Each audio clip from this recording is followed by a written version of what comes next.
Welcome back, everybody. This is Eric and Chad here with Iraq Veteran 8888. Today we've got another Gun Gripe episode for you. All right, we're going to be getting into the Ghost Guns Act of 2020. So we're going to be talking about that a little bit. And of course, it's a really crazy piece of legislation we're going to get into.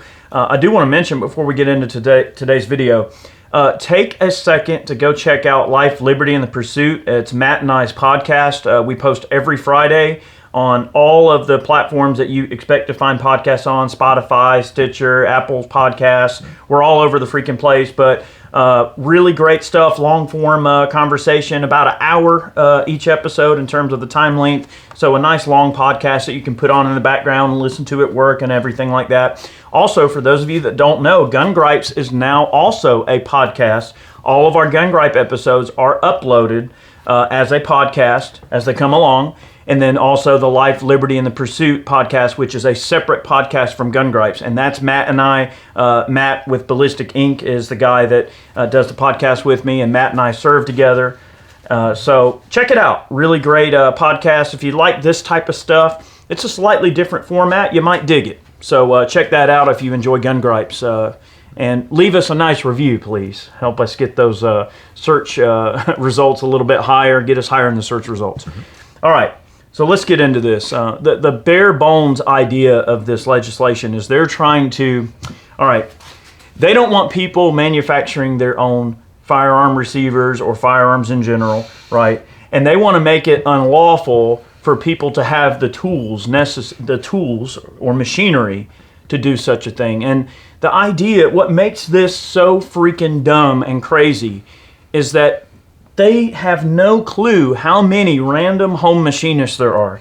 How many people have mills and lathes and CNC machines. Look, CNCs are a lot more popular than they used to be. You know, in the early advent of CNC machinery, you know, it was only like the high-end, manufacturing facilities that could have access to CNC machinery and things like that. But nowadays, yeah, you've got Joe Blow who has access to CNC machinery, and you can't say, oh, you can't own a CNC machine. You can't own a 3D printer. You can't own a mill, a lathe. You can't own a file or a drill bit. And that's how asinine this idea is. They are so afraid of America pulling themselves up by the bootlaces and just being free people that they have to scheme and dream up every little thing they can do, you know what I mean, to try and keep people from arming themselves. And right now, gun sales are at an all-time high. More people are buying guns. So the gun sales are up big time, okay? More guns are being sold than like ever before now, and it is estimated that 40% of the gun sales that are occurring right now during this time here in 2020 are from new gun owners. 40%. 40% of the firearms that are being sold are new gun owners. And that's just what there's NICS checks for. Yes. That doesn't include private sales. Yep. That doesn't include people that are making their own firearms. And now I want to make it clear and distinctly clear here. It's completely legal to manufacture your own firearms at home. Yes. I mean, every American citizen can make their own firearms. It is not illegal. There's nothing against it. All right, before we get too much further into the language of this bill, I do want to mention also, really quick, okay, you're going to kill me for this. So, I was just told this morning that Chad has another little family member on the way. And that makes your fourth kid is on the way. And then what's the age difference? So 10 years. 10 years between the youngest and the oldest. And it seems like just yesterday, your 10-year-old, I was holding that baby. It's so weird how time flies. It does. Isn't it? And it's like 10 years later, you got 4 kids. Weird. I look back on some of the early videos we did, because I'm always going back and finding old footage to repurpose and use as B-roll in some of our newer content. And I look back and I'm like, God, we were so young, you know? Yeah. And I look back and I see, your stepkids and my kids, photos and stuff, and you reminisce and you're like, man, where has the time gone? I mean, old-timers don't lie when they say the older you get, the faster time flies. There's a lot of people are asking when you're going to cut that dang hair off. My wife won't let me right now. Well, so it's obviously working. You got it's doing something. It's doing something. It's obviously increasing your animal magnetism. Okay, like you must have some animal magnetism. I kind of like all the trolls out there too. I don't know. You think you're trolling me, but really, I think I'm trolling y'all. Now I'm gonna pull a Johnny Knoxville and I'm gonna run it with a I'm gonna go buzz, and you'll have to cut it off. All right. Anyway, my wife I wanted to mention that. So congrats to Chad and the family. Got the fourth one on the way. So what am I gonna do? Oh boy. So let's get into the language of this bill. So the bill is entitled HR 7468. Yep. And of course it's a House resolution. You know, of course the House introduces this. Of course. Stuff. Stop Home Manufacture of Ghost Guns Act of 2020. I mean, you'd think that, like, I don't know, with all the new gun owners and everything, and gun sales being so high, they really pull something like this and expect it to gain any traction. I mean, people are paying attention. We're not that complacent. But I think what they're really focused on in this bill are the specific firearms manufacturing devices that are desktop size, like the Ghost Gunner machine. You know, it is a very popular machine. It's a small CNC machine, and it's already pre-programmed. You purchase it, and you buy an 80% receiver, and you drop it in there, and it will turn it into a firearm. And then you can serialize it at home, you know, as required by law. But it is a firearm that you manufactured on your own time that has no paperwork trail to it, and that's what they're afraid of. They think that these firearms like that are being manufactured and being divvied out like on the street. That's what they always say. It's like, we got to get these off the street. Well, what do you mean off the street? I mean, is this guy really making them out of his house and just passing them out like candy? Like, here you go, criminals, let's go. Listen, the United States has the highest per capita amount of guns in the household per capita of anywhere in the world, and we have the highest number of firearms in civilian and law enforcement and military hands of any country in the entire world. The United States owns 48% or so of the world's firearms are in the United States. Okay, there are millions of firearms. Okay, I think for every 100 people, there's 120 firearms. Yeah, so estimated firearms in civilian possession in the United States is 393,347,000. Right, so the point I'm making is that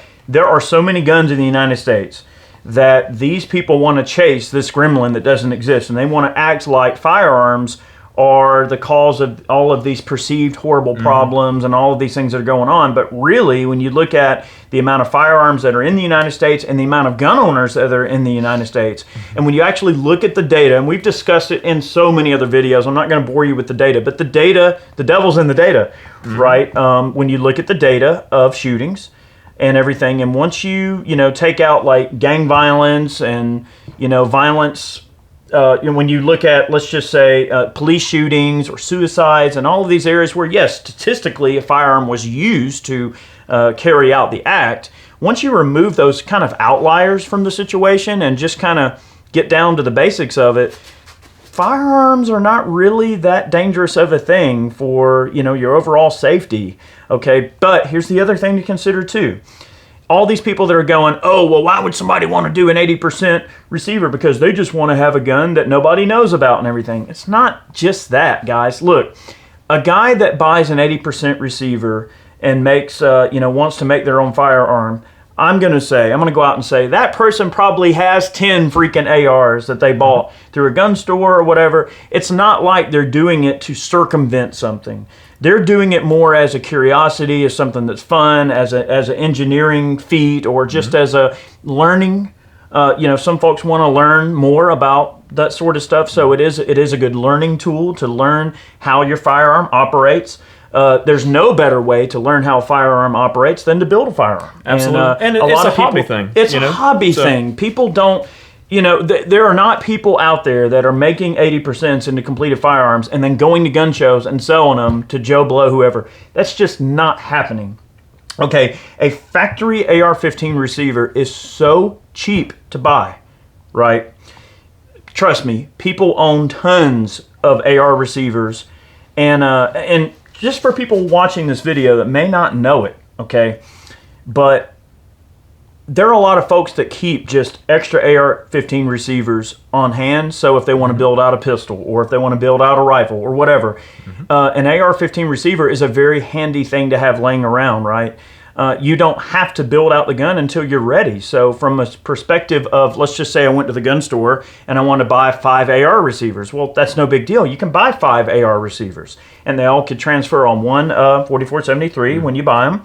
And you can just put them on the shelf, and you don't build them till you're ready. Okay, so some people opt for the easier way of just really, honestly, buying the receiver is the way easier way. That's the instant gratification way.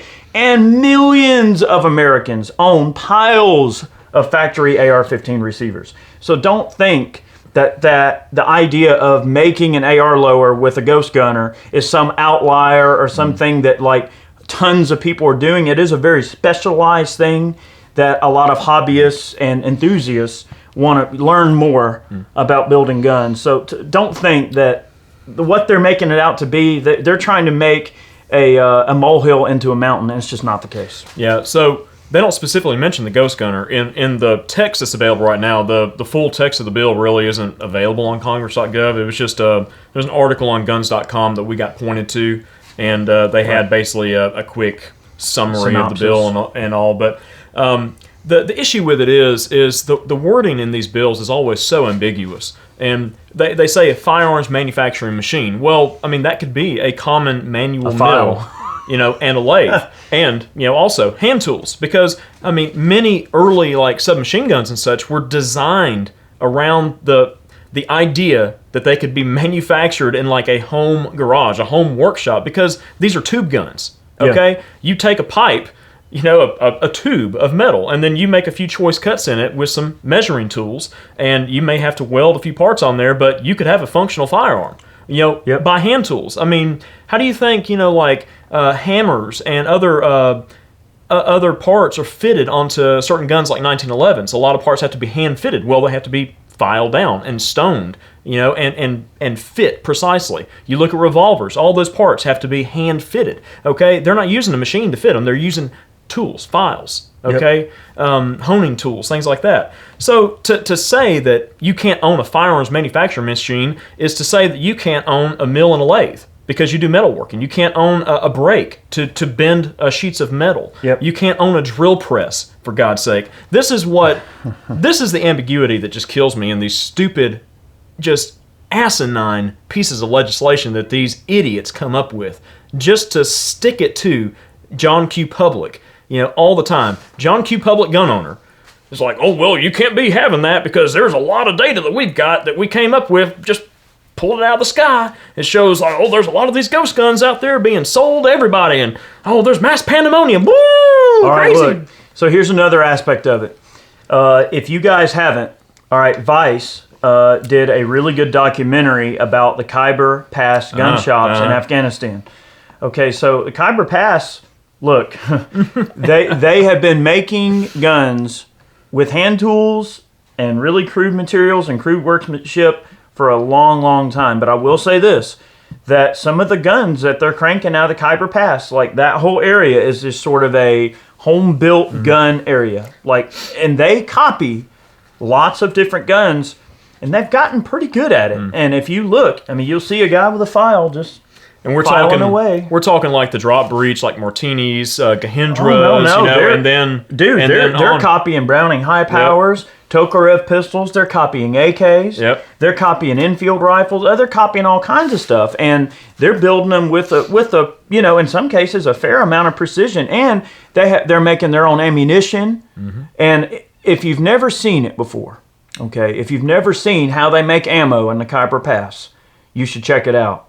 It's really cool. This guy comes in with this bag, okay? A giant bag. It looks like Santa Claus's sack. Comes walking in.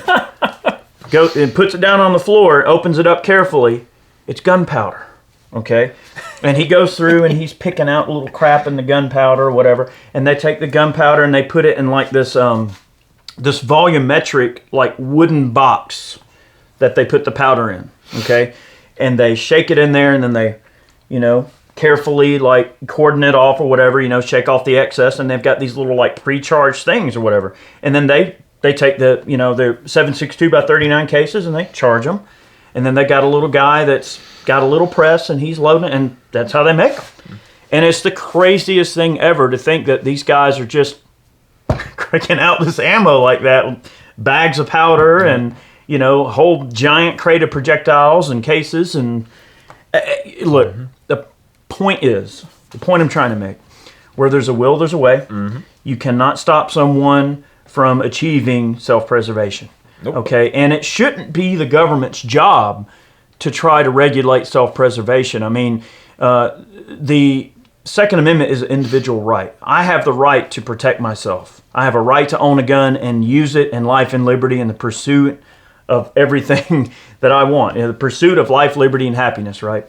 So it's not the government's job to regulate that, to stop that from occurring, right? So anything that the government does that would even come close to taking away my ability to achieve said liberty, life, and everything like that, and to use my Second Amendment rights for what they're intended to be, that's a step backwards. That's not the government's role. The government's role is not to prevent people from protecting themselves. Yeah, I mean, I'd like to see the data that these antis have on, 80% receivers and things like that being made into firearms being used in crimes. I mean, because I bet you anything that is a teeny tiny little iota of a percent of the total crime rate that goes on in this country. And the most crime that's related to firearms happens in the big municipalities, with tough gun laws, things like that. I mean, look at what's going on in Chicago. We always talk about Chicago, but look what's going on in New York right now.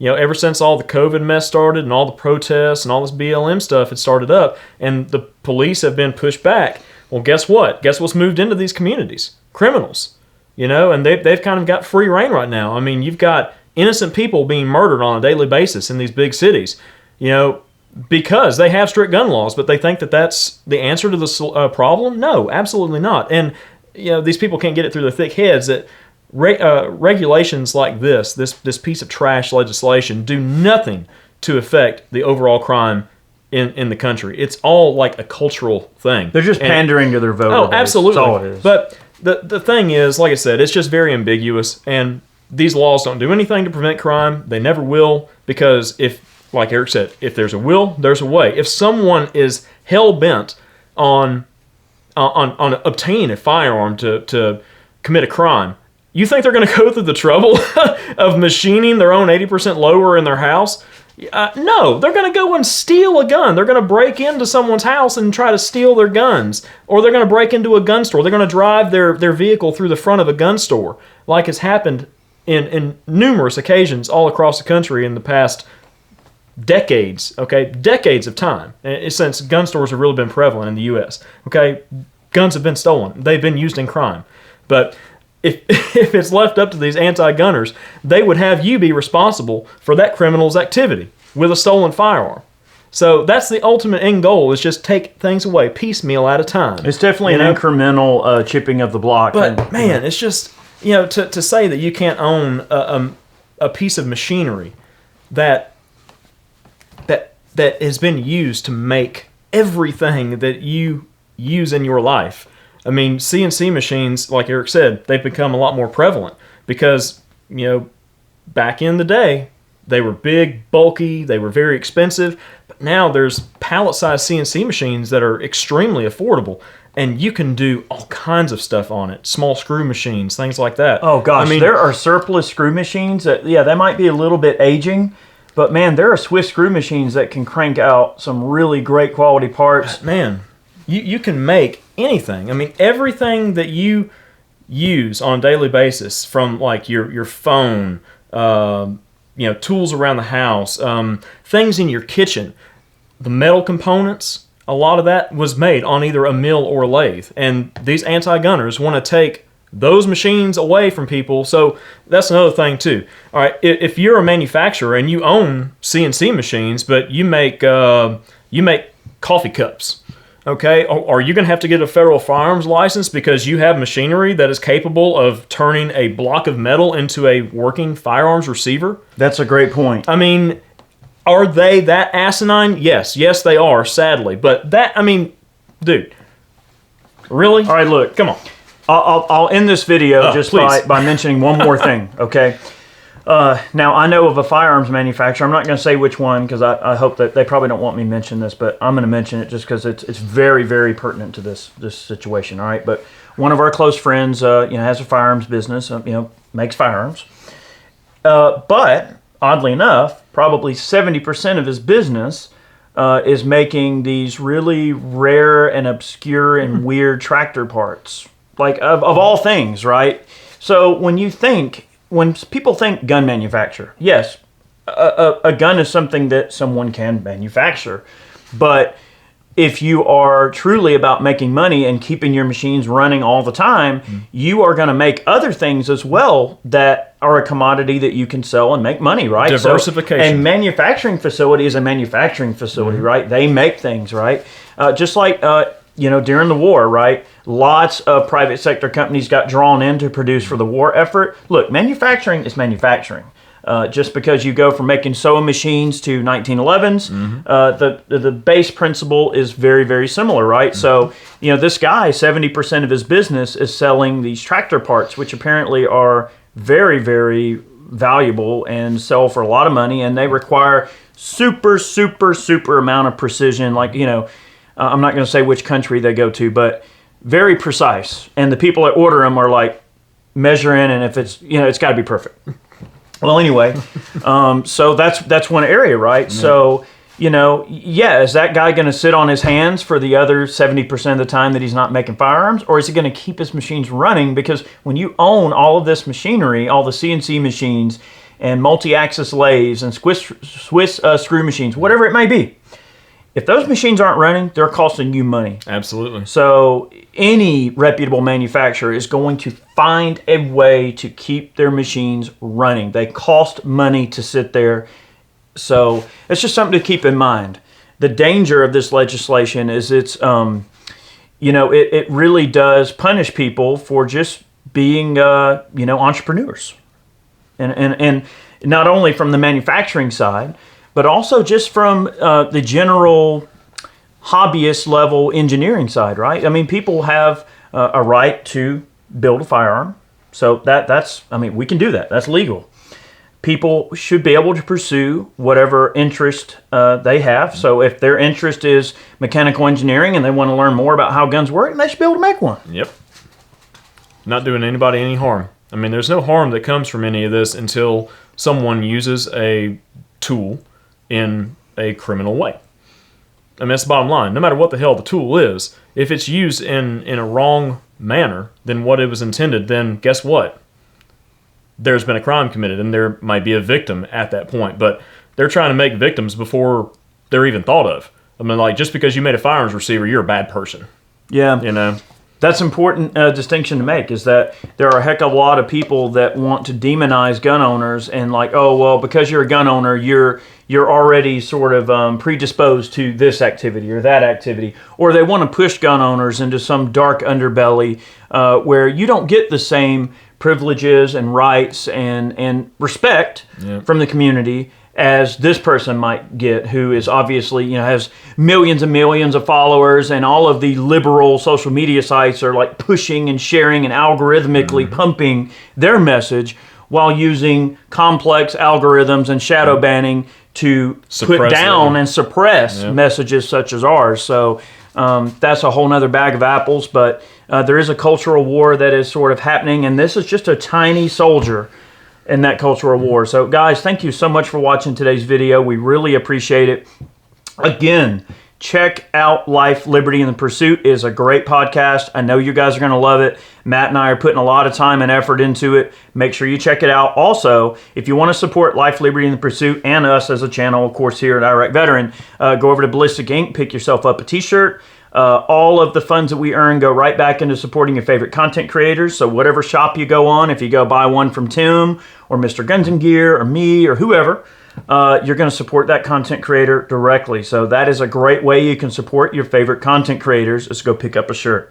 Thank you guys very much. Have a wonderful day. We'll see you soon. Many more videos on the way. Take care, guys.